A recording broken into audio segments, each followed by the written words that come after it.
रामकृष्ण हरी वस्त्र भांडार देत आहे 4,999 रुपयाच्या खरेदीवर थार कार जिंकण्याची सुवर्ण संधी। ही ऑफर 31 मे 2026 पर्यंत सुरू आहे। आजच भेट द्या आपल्या जवळच्या रामकृष्ण हरी वस्त्र भांडार दालनाला।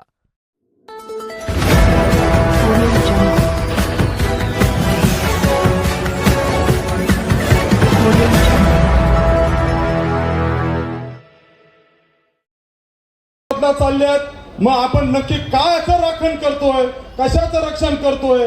आणि म्हणून महाविकास आघाडी एकत्र आली त्याला कारण एक आहे की ह्या चांगल्या चांगल्या बँका असतील, कंपन्या असतील, या खऱ्या अर्थानं आपल्या महाराष्ट्र राज्यामध्ये थांबल्या पाहिजेत। आणि ह्या जर गुजरातला गेल्या तर तुमची आमची शिकलेल्या पोरांना उद्या गुजरातला जावं लागेल आणि तिकडे नोकऱ्या शोधावं लागेल। आणि म्हणून शरदचंद्रजी पवार साहेब असतील, हिंदुहृदय सम्राट सरसेनापती बाळासाहेब ठाकरे असतील, पक्षप्रमुख उद्धव साहेब असतील, अजितदादा असतील, यांची स्वप्न एक आहे की आपण हे सर्व रक्षण आणि राखण केलं पाहिजे। आणि म्हणून तुम्ही आम्ही सर्वजण एकत्र आलेलो आहोत। कोण कुठं गेला याचा विचार न करता कोणीच पुढे गेलेले नाही, स्वार्थापोटी गेले ते बाहेर गेले, त्यांचा विचार करू नका, कुठल्या प्रकारे करू नका, आम्ही छाती ठोकपणे सांगतो। आणि ह्याच व्यासपीठावर मागच्या वेळेस आम्ही सांगितले। आणि म्हणून मी या वेळेला बोलण्यासारखं भरपूर आहे, पण अनेक नेते या ठिकाणी आपलं मनोगत व्यक्त करणार आहेत, त्यांची मनोगत आपल्याला ऐकायची आहेत। मी आमच्या मयूरदादा गुंजाळला विचारलं, मयूरदादा आपल्या बेल्याचं काय करायचं? मयूर शेट्टी सांगितलं, अण्णा काळजी करायची नाही, बेल्याचा एकही शिवसैनिक कार्यकर्ता कुठेही हलणार नाही याची काळजी आम्ही घेतो। अशा प्रकारचे तरुणाई आपल्या व्यासपीठावर उभी आहे। आज तरुणांची गरज आहे, तरुणांचं नेतृत्व मान्य करायला पाहिजे। आणि अशा प्रकारे ज्या आमच्या आता बामणे साहेब या ठिकाणी आहेत, आमच्या मिटिंगा झाल्या, माझ्या हक्काचे 4 कार्यकर्ते मी 5-25 जमा करून आणायचे, त्यांनी म्हणत नाही शरद चौधरीच चांगलं आहे, तेच बाई। अरे पण तुम्ही बाकीच्याचा विचार तर करा, एकाचा काय विचार करता?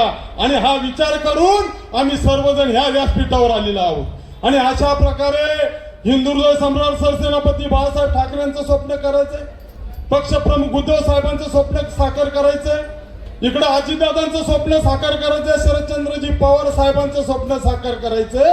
आणि ही जर स्वप्न साकार करायची असेल तर ही जिल्हा परिषद पंचायत समिती आपण गळ्यात एकमेकाचा हात घातलेला आहे।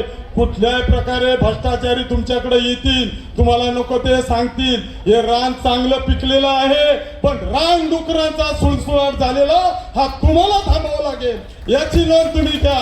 नाहीतर ही रान डुकरं चांगल्या चाललेल्या या रान पिकलेल्या रानाची नासधूस केल्याशिवाय राहणार नाही, याची एकच ग्वाही सांगतो। तोंडावर गोड बोलणार बाबा कसे, पण बाबा थोडा पुढे गेला, काय विचारायचं बाबाचं काय, जाऊ दे। म्हणून अशा लोकांपासून सावध राहा। जो कडवड बोलतो पण तो खरा बोलतो, गोड बोलतो त्याच्या मनात वेगळा असतं, ध्यानात घ्या। आता ज्येष्ठ म्हणून मामा बसले, मामा बरोबर आहे का चुकीचं आहे? बरोबर आहे ना। आणि म्हणून इथून पुढं आपल्या सच्चाईच्या माणसांना, सत्तेत चांगल्या प्रकारचं काम करणाऱ्या माणसांना, चारित्र्य संपन्न असलेल्या माणसांना खऱ्या अर्थानं मनापासून मत द्या। आणि महाविकास आघाडीचा खऱ्या अर्थानं माझ्याकडं बोलण्यासारखं भरपूर आहे, पण आपल्याला आपले लोकनेते, आपले लाडके खासदार अमोलदादांचे विचार आपल्याला ऐकायचे, धातुलदांचे विचार ऐकायचे। आज आपल्या सर्वात ज्येष्ठ म्हणजे शरदरावजी लेंडे साहेब या ठिकाणी आहेत, ही सर्व मंडळी या ठिकाणी बोलणार आहेत, आमचे बामणे साहेब बोलणार आहेत। म्हणून मी जास्त वेळ न घेता हिंदुहृदय सम्राट सरसेनापती बाळासाहेब ठाकरे यांचा, पक्षप्रमुख उद्धवजी साहेबांचा, अरे छत्रपती शिवाजी महाराज की जय भवानी। वा, धन्यवाद। जय हिंद, जय महाराष्ट्र।